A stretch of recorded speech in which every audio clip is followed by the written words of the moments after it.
القصة اولها واخرها انت بتستحمل الفشل قد ايه، تعرف تقوم ازاي. لان الحياة باختصار يا جماعة لا عمرها لا كانت جنة ولا بتدينا اللي احنا عايزينه. الحياة ما هي الا الكثير من الاحباطات يليهم القليل من النجاحات.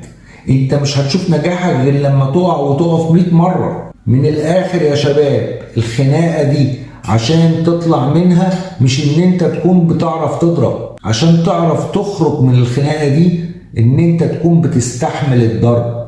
قد ايه انت بتستحمل الضرب، لانك لو قدرت تستحمل الضرب انت كده كده هتعرف تضرب، وكده كده هتعدي وهتشوف نجاحك وهتشوفه بعينك. لكن ان انت تقعد تولول، مفيش الكلام ده. الكلام ده اتخلق للناس اللي بتصوت وتلطم، مش لينا. احنا معناش رفاهية ان احنا نقعد نشتكي، ده المطلوب مننا. سيب الشكوى لاهل الشكوى، احنا اتخلقنا ما ينفعش نشتكي، مش هنلحق. شوية شباب صغير اقصاهم 30 سنة 35 سنة، اكبر واحد فيهم، وروك ان الموضوع ينفع.